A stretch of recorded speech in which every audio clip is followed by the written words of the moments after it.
УКМКнын мурдагы төрагасы Камчыбек Ташиев 2027 жылдын январында белгиленген президенттик шайлоого катыша алабы? Ташиевке карата 1 май райондук сотунун өкүмү апелляциялык мөөнөт аяктагандан кийин же иш Бишкек шаардык сотунда каралгандан кийин гана күчүнө кирет. Бул азырынча бардык айыпталуучулар айыпталуу бойдон кала берерин жана шайлоого катышуу укугу апелляциялык арыз каралып бүткөнгө чейин сакталарын билдирет. Эгерде айыптоочу өкүм мыйзамдуу күчүнө кире элек болсо, ал адам соттуулугу жок бойдон калат. Юридикалык көз караштан алганда, бул алардын президенттикке же парламенттин депутаттыгына талапкерлигин коёларын билдирет. Анткени мыйзамдык чектөөлөр аларга тиешелүү эмес, деди юрист Замир Жоошев. Эгерде жогорку сот өкүмдү күчүндө калтырып, ал шайлоого чейин күчүнө кирсе, Ташиевдин шайлоого катышуусу мүмкүн болбой калат. Бирок, экинчи инстанция талапкерлерди каттоого чейин өкүм чыгарбаса, ат салышууга толук укуктуу. Быйыл 113 жаңы ишкана ачылат. Алар кайсы тармактарды камтыйт? Бүгүнкү программада кеңири айтылат. Бул деген биздин экономикабызга кошкон абдан чоң салым болуп эсептелинет. Бишкекте этти жеткиликтүү баада саткан жаңы соода түйүндөрү иштей баштады. Долбоорду Кыргыз Агро Холдинг ишке киргизди. Акыркы мүмкүнчүлүк унааларды легалдаштырууга убакыт берилди. Анын пайдалануунун жолдору бүгүнкү программада. Талаптары өздүгүн тастыктаган документ, машинаны тастыктаган документ жана ошондой эле мамлекеттик номери болуш керек. Тех кароодон өтүш керек милдеттүү түрдө.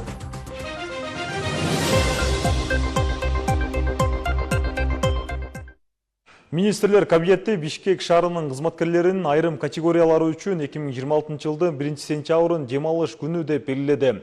Тиешелүү чечимге Адылбек Касмалиев кол койду. Бул документ айрым аймактарда коомдук муктаждыктарга жана жашоо тиричиликтин өзгөчөлүктөрүнө ыкчам таасир этүүнүн жаңы механизмин апробациялоо максатында иштелип чыккан президенттин республиканын айрым аймактарында кошумча дем алыш күндөрдү белгилөө маселеси убактылуу укуктук жөнгө салууну киргизүү жөнүндө жарлыгын аткаруу максатында даярдалган. Аталган дем алыш күнү кызматкерлердин бир күндүк орточо эмгек акысы сакталат. Үзгүлтүксүз өндүрүштүк циклдеги мекемелердин кызматкерлерине эмгек акы төлөө эмгек кодексине ылайык жүргүзүлөт. Бишкек шаарындагы жеке менчик формасындагы юридикалык жактардын жетекчилерине кызматкерлерге бир күндүк орточо эмгек акысын сактоо менен 2026 жылдын 1-сентябрында дем алыш күнүн берүү сунушталды.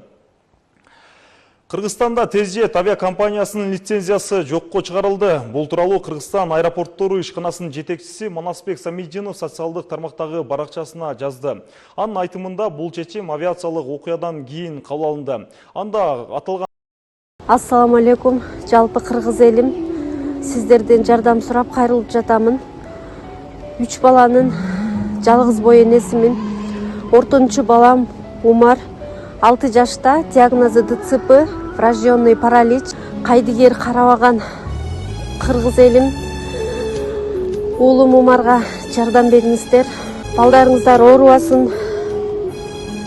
Жараткан Аллах Таала өзүнөн башка эч кимге муктаж кылбасын. Уулум Умардын жок дегенде отуруп калышына жардам бериңиздер. Балам жок дегенде өзүнүн тамагын өзү ичкенге жардам бериңиздер, суранамын. Уулум Умарды таштабаңыздар.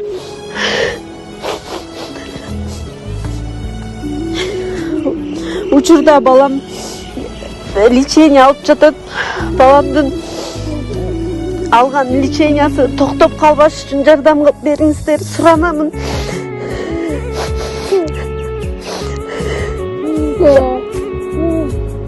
Компаниянын Бишкек-Ош багыты боюнча каттамды аткарып жаткан учагы кырсыкка кабылган.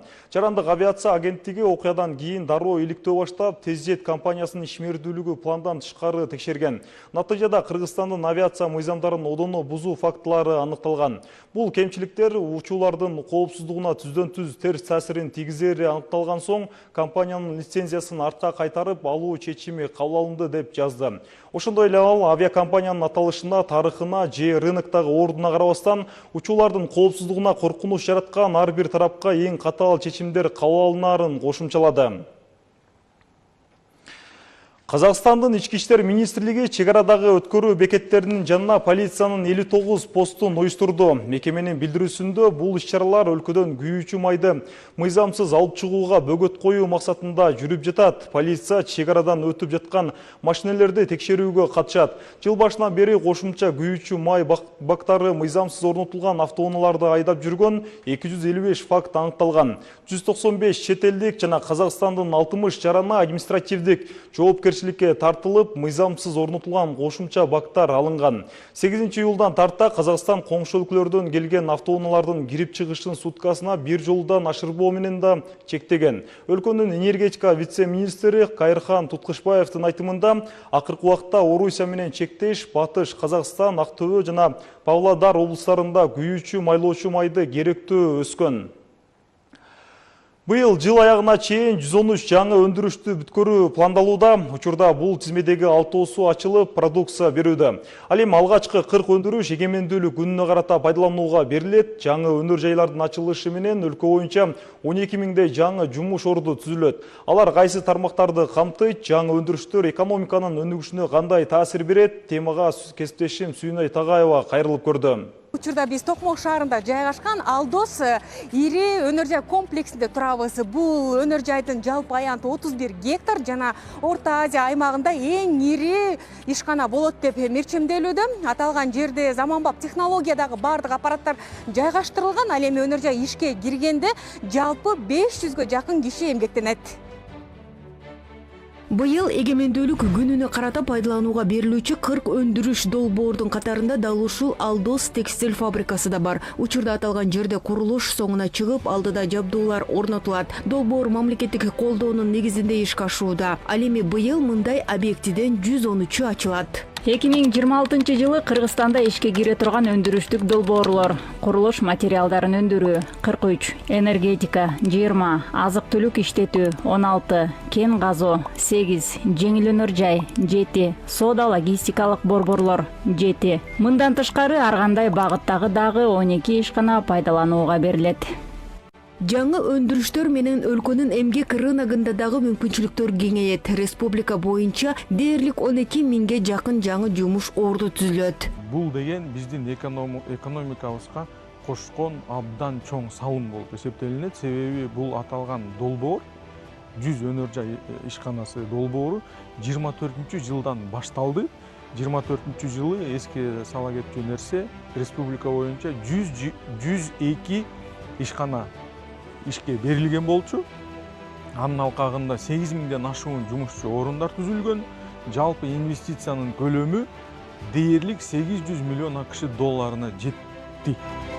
Экономисттердин баамында жаңы өндүрүштөрдүн көбөйүшү менен аймактардагы өнүгөт, жаңы жумуш орундарынан башка ички рыноктогу ата мекендик товарлардын үлүшү артат. Мындан тышкары экспорттук мүмкүнчүлүктөр кеңейет. Ишканалар ачылганда ага жумушчулар да тартылат, жумушчулар бир өзүнчө деңгээлде квалификациясы болуш керек. Анан ошол чөйрө өнүгөт. Баягы мындай негизи бир ишкана өзүнүн артынан дагы ишкананы түзгөнгө или ишин алдыга жылдырганга мындай эме түзөт да, жагдай түзөт да. Ошондуктан бул жылдан жылга ушу баягы өндүрүштүк ишканаларды ачкан бул жакшы нерсе да, реалдуу сектордун өсүшүн билдирет да булчу. Белгилей кетсек, 100 ишкана долбоорунун алкагында былтыр өлкө боюнча 119 өндүрүш ачылган. Натыйжада республика боюнча 8500дөн ашуун жумуш орундары түзүлгөн. Ал эми инвестициялардын салымы 715 миллион АКШ долларынан ашты. Сүйнөй Тагаева, Элдар Анарбеков, ЛТР, Бишкек. Бишкекте социалдык баада эс саткан көчмө дүкөндөр ачылды. Алар Борбор калаанын бардык райондорунда жайгаштырылды. Учурда ону иштеп жатат. Суроо талап көбөйсө, санын арттырып, өлкөнүн башка шаарларына да жайылтуу пландалууда. Эт кандай баада сатылат жана бул базардагы бага кандай таасир берет? Кабарчыбыз айтып берет. Тез даярдалуучу тамак аш саткан кызыл фудтрактар эми жаңы форматта иштей баштады. Бул жерде тест татым эмес, социалдык баада эт сатылууда. 10 июлдан тарта Бишкекте мындай 10 көчмө дүкөн ишке кирди. Алар Борбор калаанын 4 районуна жайгаштырылат. Бишкек шаарынан азыркы учурда 12 жер тилке бөлүнүп берилди. Булар биздин негизги базарларыбыздын аймагында, Аламедин бирдеги базар жагында, Аламединский рыноктан бөлүнүп атат. Ошондой эле Орто Сай базар жагынан да азыр 2 жер тилке боюнча бөлүнүп жерлер иште жүрүп атат. Бул жерде эт базардагыдан арзан сатылат. Себеби продукция көчмө дүкөнгө түздөн-түз фермерлерден жеткирилет. Эт сатууда баягы оптом базар бар. Андан кийин баягы биздин дүкөндөрүбүз бар. Ошонун ортосундагы баягы кошулуп калган акча чынжыры бар да. Ошону чынжырын жок эле оптом баадагы сатыла турган эт дүкөндөрү болот. Социалдык маанидеги арзандатылган эттер сатыла турган дүкөндөр болот да бул жерчи. Баягы оптом баа 700 сомдон болуп атат. Биз ошондой баанын тегерегинде эле сатууга аракет кылабыз. Жөнөкөй дүкөндөргө караганда айырмасы чоң эле болот да. Азырынча көчмө эт дүкөнү Бишкекте сыноо ретинде иштеп жатат. Эгер суроо талап жогору болсо, долбоор өлкөнүн башка шаарларына дагы жайылтылат. Бул иштер эттин баасынын кескин өсүшүн алдын алып, аны калк үчүн жеткиликтүү кылууга жардам берет. Бул долбоордун максаты шаардыктарды ушул жеткиликтүү эт азыктары менен ошол эле учурда бааны турукташтыруу максатында уюштурулуп аткан иш-чара. Бул долбоор кыска убакытта эгерде өзүнүн жакшы жыйынтыктарын көрсөтсө, бул дагы масштабталат, көбөйөт, шаардын ичинде 30-40ка чейин алып барылат. Эгерде шаарда жакшы жыйынтык берсе, бөлөк шаарларыбызга дагы ушул долбоор ишке ашырылат. Министр ошондой эле быйыл күзүндө малды экспорттоого коюлган чектөөнү алып салууну пландап жатканын билдирди. Анын айтымында быйыл жаан-чачын көп болуп, тоют маселеси жакшырды. Бул малдын баасына жана келечекте эттин наркына оң таасирин тийгизиши мүмкүн. Мындан улам малды жана эт азыктарын экспорттоо кайра жанданат. Айсана Бакытбекова, Абдыкадыр Турсунбай уулу, ЛТР, Бишкек.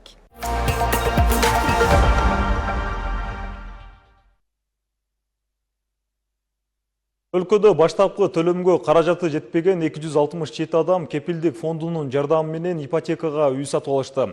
Бул тууралуу кепилдик фонду билдирди. Маалымда алгандай, фонддун колдоосу менен өлкө жарандары 1 миллиардтан ашуун сомдук ипотекалык насыя алып, турак жай сатып алуу мүмкүнчүлүгүнө ээ болушкан.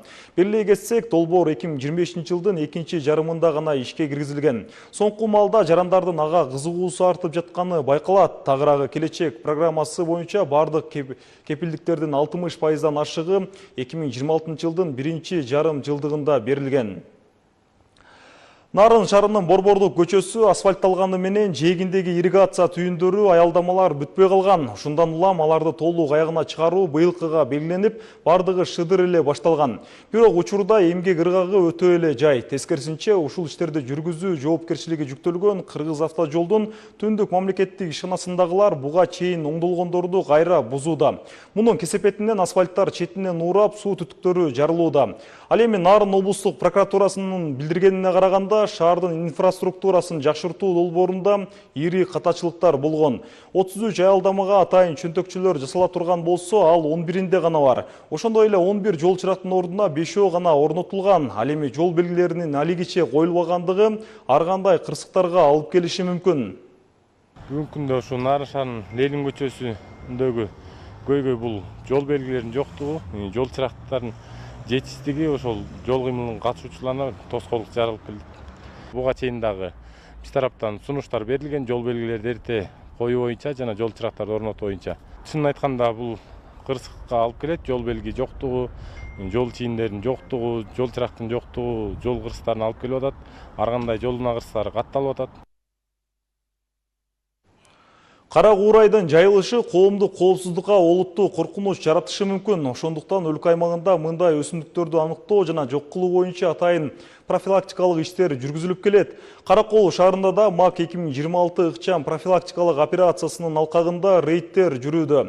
Анын алкагында бир нече аймактан жапайы өскөн кара куурайлар аныкталып, толугу менен жок кылынды. Кенен кийинки материалда. Каракол шаарында МАК 2026 ыкчам профилактикалык иш-чарасы жүрүп жатат. Текшерүүлөрдө шаар аймагындагы бир катар тилкелер каралып, Челпек аймагынын тоо этегинен 25 сотых жерди ээлеген жапайы кара куурайлар табылды. Аталган өсүмдүктөр толугу менен чабылып, жок кылынды. Биз Каракол шаардык ички иштер бөлүмүнүн тарабынан жана мэрия кызматкерлери менен биргеликте МАК 2026 иш-чарасын жүргүзүүдөбүз азыркы учурда.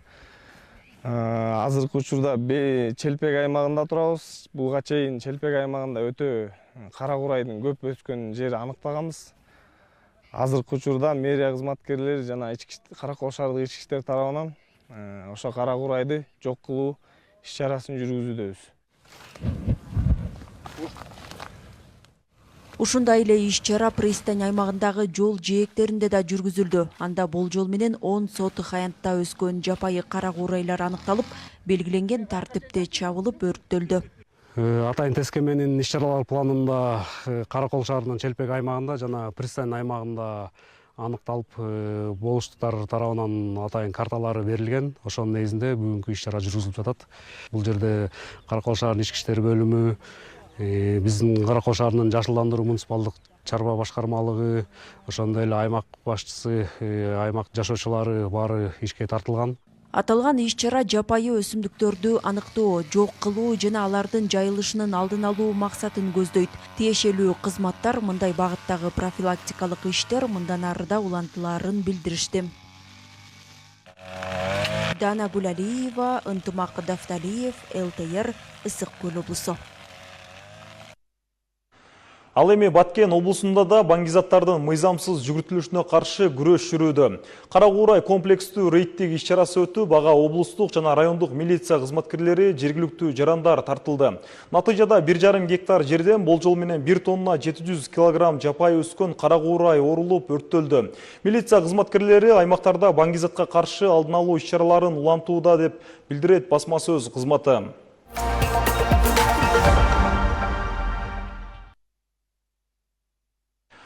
Ош облусунун Алайкуу айыл аймагындагы Алибай Азимкулов атындагы ооруканага мамлекет тарабынан санитардык унаа тапшырылды. Ата мекендик өндүрүштөн чыккан транспорт эми тоолуу аймактагы ак халатчандардын ишин жеңилдетмекчи.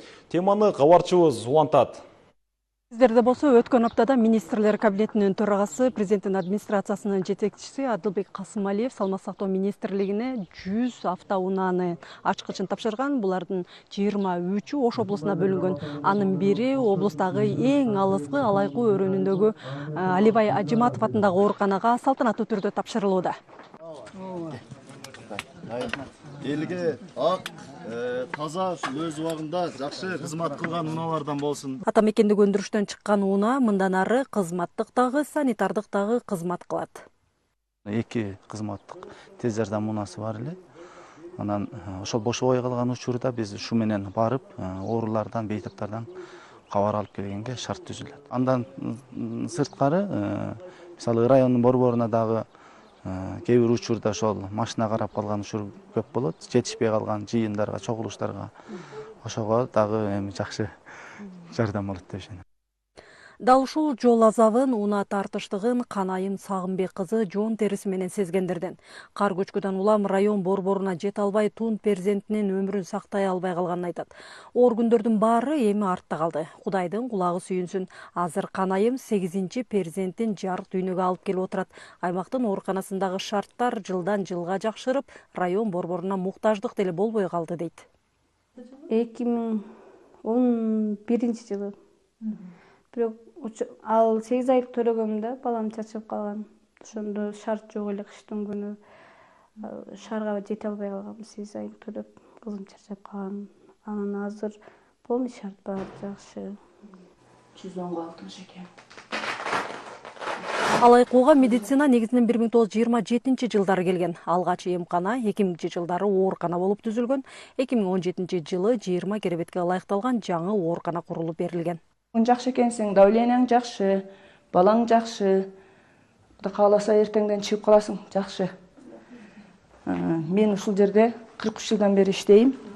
Биринчи келгенде 84-жылы келгенмин. Балдар бөлүмүнө мейрибан болуп иштеп келгенмин. Эсте каларлык ушул 31-декабрда ушу Каракулжага биз ар бир айда отчет тапшырабыз да, жылдык отчетко барганда ошо Каракулжада Сарыбеде жолдо калганбыз. Жолда калып бир күн түнөп, эртеси күнү мына суу ичинде жол жок калып, ушул суу ичине мына терек чатына чейин жөө келгенбиз караңгыда. Иштеген ишибизге айлыктарыбыз да кичине көбөйүп сүйүнүп турган кезибиз. Негизгиси мен бул жерде тез жардам бөлүмүндө фельдшер кызматында жумуш кылам. Оорукананын тез жардам бөлүмүндөгү негизги жумуш болсо Исхак Асанбековдун жоопкерчилигинде. Жаш дарыгер отурган диспетчердик каана азыр анын эс алуучу бөлмөсү дагы. Көп кызып, көбүнчө баягы аба алмашкан, көбүнчө кышындасы. Баягы кышындасы көп болот. Шарт эми айыл жергесинде болот. Жакшы эле. 80-жылдары курулган имаратта жайгашкан тез жардам бөлүмү Алайкуудагы 11 айылды коңшу Ойтал айыл аймагынын жашоочуларын да тейлейт. Азыркы учурда биздин тез жардам бөлүмүбүз, тез жардам унабыз ушундай акыбалда. Биз азыркы учурда айыл өкмөттүн балансында болгондуктан буюрса кийинки жылдан Саламат сактоо министрлигинин тармагына өткөзөм деген пландар бар. Аны өткөзгөндөн кийин мен өзүм бюджеттин эсебинен бүт капиталдык ремонттон өткөзүп, андан сырткары дарыгерлерге бир 3-4 үй бүлөгө ылайыкташтырылган жатакана курабыз деген план болуп атат буюрса кийинки жылга. Ашкана мисалы азыр баягы медициналык талапка таптакыр жооп бербейт. Бул таптакыр жооп бербейт. 2017 жылы бул жака жаңы имарат курулганда анын ичине ушул ашканага ылайыкташтырып бөлмөсү бар. Буюрса ошону жасайбыз биз. Азыр бүт жанагындай ток печкасы, газ менен иштей турган печкалар алып берилген. Буюрса ал жакты дагы шарты менен жанагындай жыт чыгарчу системасы менен кошо жасайбыз бул жактыкын. Ал эми оорукананын лабораториясынын имараты дагы 80-жылдары курулган экен. Учурда бул имарат капиталдык оңдоого муктаж, бирок лаборатория акыркы заманбап үлгүдөгү медициналык жабдуулар менен жабдылыптыр. Алсак, жакында гана келген мына бул жабдык бир учурда анализдин 30 түрүн даярдап чыгарат экен. Жеңил болуп калды, иштегениме. Башта ручной делал эле да, микроскоп менен карайт болчубуз, кислоталар менен иштейт болчубуз, прибавка кылчу. Кадр маселеси бизде азыр ошол мурдатан иштеп келген эжекебиз бар, көп жыл эмгектенген иштеген эжекебиз. Андан сырткары да бир жаш кадрыбызды азыркы учурда окуудан өткөрүп атабыз. Ал келсе дагы, андан сырткары дагы биз жаш кадрлар келсе, биз ачыкпыз, окутабыз, үйрөтөбүз. Керек болгон учурда контрагын дагы өзүбүз төлөп окуткан учурлар да болот. Тоолуу аймакка дал ушул кадрларды тартууда аймактын инфраструктурасы да роль ойнойт. Ушул тапта Алайкууга алып барчу негизги жол реконструкцияланууда. Жалпы 54 чакырымдагы жолдун бир бөлүгү азыр асфальтка даяр турат. Миргүл Бокошова, Уран Адишев, ЛТР, Ош облусу. Чет өлкөлүк номурлуу унааларды легалдаштырууга акыркы мүмкүнчүлүк берилди. 1-сентябрга чейин өлкөдө 2024 жылдын 31 декабрына чейин алынып келинген мамлекеттик каттоодон өтпөй калган унааларды мыйзамдаштыруу өнөктүгү жүргүзүлөт. Унаасын мыйзамдаштырууну каалагандар кайда кайрылышы кажет жана канча каражат керек, кабарчыбыз билип келди. Чет өлкөлүк каттоо белгилери бар унааларды легалдаштыруу башталды. Ал 1-сентябрга чейин уланат. Бул легалдаштыруунун алкагында N1, N1G, M1, M2G категориясында автоунаалар кирет. Бул категорияларга жеңил автоунаалар кирет.